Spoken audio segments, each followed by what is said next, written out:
Yo, what's up guys? Bimbi Moto here. Sa video na to ay ipapakita ko sa inyo kung paano ba magpalit ng oil o mag-repack ng oil dito sa ating front shock. So sa video na to ipapakita ko sa inyo ang step by step tutorial.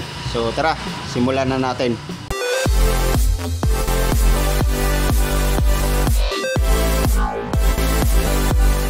Okay, so una natin gagawin, tatanggalin natin yung gulong at yung caliper.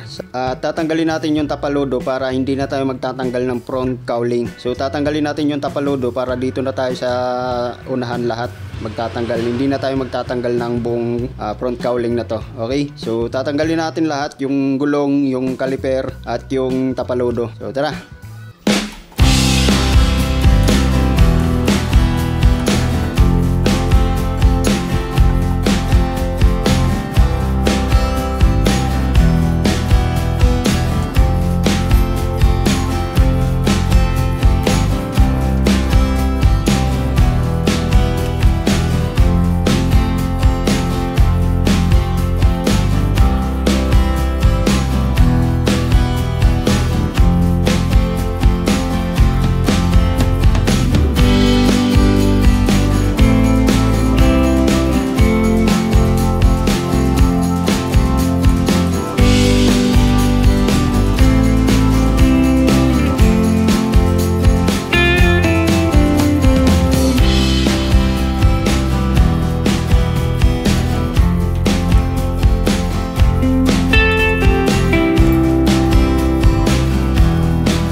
So yun guys, natanggal na natin yung shock. Yan, so dalawang shock yan. So ngayon bago natin to pagbabaklasin yung takip, yan yung takip na yan, lilinisin muna natin to para matanggal yung mga buhangin na kumakapit at para hindi sumama dun sa loob kapag sinalinan na natin ng bagong oil. Okay, so lilinisan ko lang to at babalik tayo mamaya. So yun guys, at nalinis na nga natin yung ating shock, no? Yan, so wala na siyang buhangin.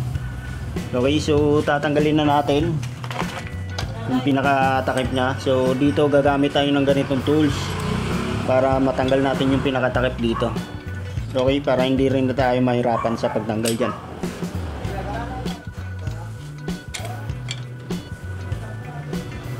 Ayan, so mas maganda kung may ganitong tools tayo, no, para hindi tayo mahirapan sa pagtanggal ng takip na to. Okay, so tatanggalin natin to, ididiin lang natin yan.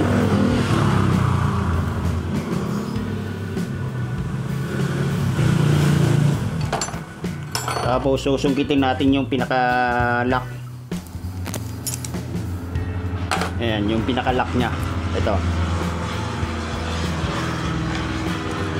Tapos yan, alisin na natin tong pantanggal.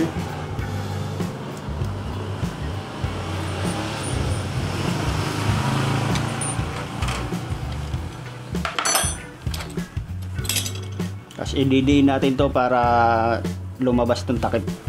Ayan, so ito yung pinakatakip nya. Tapos yung spring, ayan, itim na. Tapos yung langis. Ayan, so ganito kadumi yung langis natin, ano. Okay, so ganun din yung gagawin natin sa kabila. Ayan, para yung maitim na, no.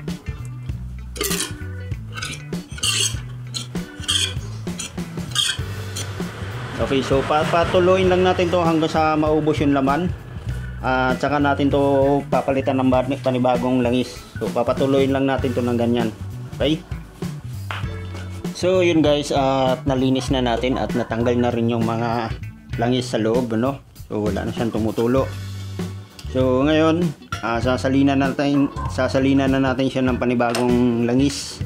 So sa pagsalin nga pala ng langis, ang nilalagay ko dito is ilulubog muna natin to, tapos i-label ko dito sa pinaka dust seal yung oil, no. So ganyan karami ako maglagay para hindi siya lumagutok o hindi siya masyadong malambot. So ito naman yung ginagamit kong langis, no, ETF, yan. So matagal ko nang gamit to. So since 2014 pa lang ito na yung mga ginagamit ko. At ito rin pala yung ginagamit ko na gear oil. Okay. So ngayon sasalinan na natin siya ng langis. So ulitin ko, ang langis na ilalagay natin dito is hanggang dito. So dapat nakalubog yung mga inner tube. So masisilip nyo naman siya dito sa butas kung hanggang saan na yung langis. So dapat dito lang. So ito nga pala yung ginagamit ko ay ano siya, transmission fluid. No, mas malapot to kaysa normal na pork oil. Okay, so sasalinan na natin.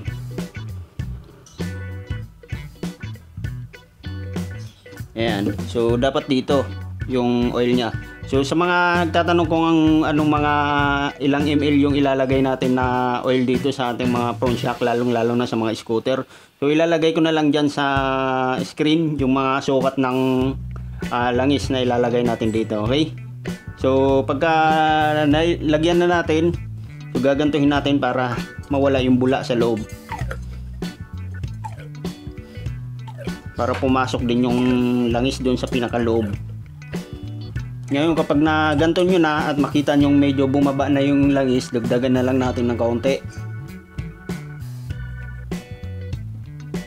Ayan. So hanggang dito yan. Okay. So ganun pa rin yung gagawin natin para matanggal yung bula sa loob. Okay, so pagkatapos natin lagyan ng oil, so ibabalik na natin yung spring. Okay guys, so dito sa spring, kung mapapansin nyo, itong part na to ay dikit-dikit at ito ng part na to ay may pagitan o malalayo yung pagitan ano. So yung dikit-dikit na to, ito yung naka lubog sa ilalim. Yan, tapos iangat natin yan. Yan.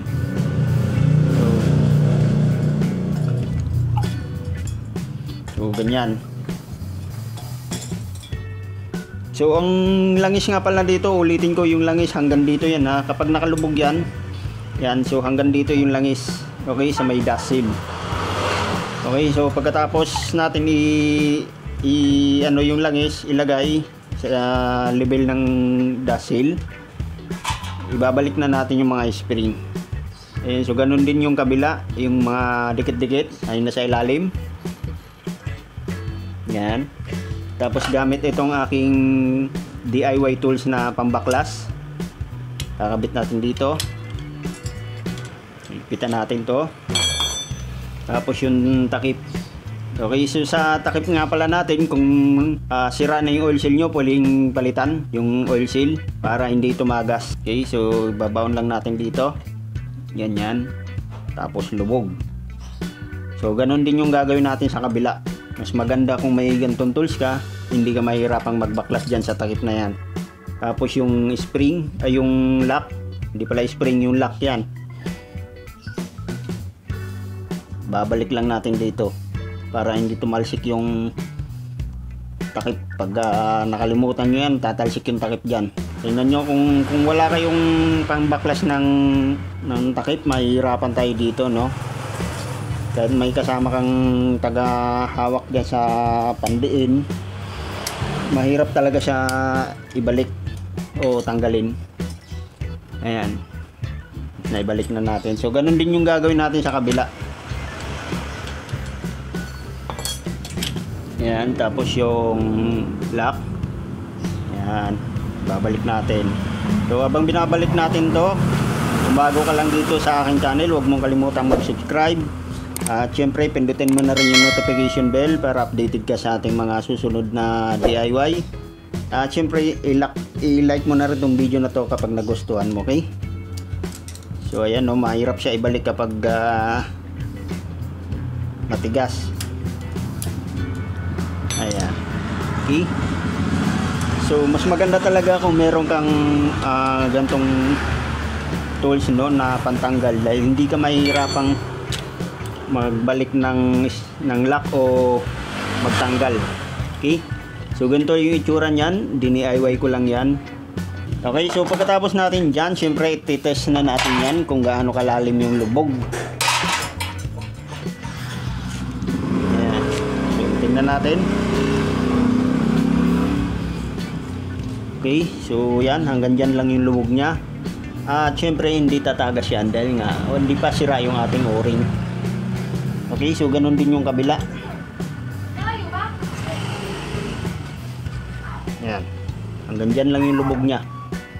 So wala rin tagas. Okay, so lilinisin lang natin to, tapos ibabalik na natin to doon sa ating tipos o yung butterfly. Okay? Okay, so ibabalik na natin yung ating shock. So unahin natin yung dito sa kabila, yung walang caliper holder.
So yun guys, at naibalik na nga natin lahat no. So kung anong tinanggal natin, yun lang din yung pagbabalik natin. Ayan, so okay na to ngayon at hindi na siya matalbog at hindi na rin siya masyadong malambot. Okay? So yun lang guys, at maraming salamat. At kung bago ka lang dito sa aking channel, huwag mong kalimutang mag-subscribe at syempre pindutin mo na rin yung notification bell para updated ka sa ating mga DIY. At syempre i-like mo na itong video na to. Alright, so yun lang, at ingat sa pag-DIY. Bye bye!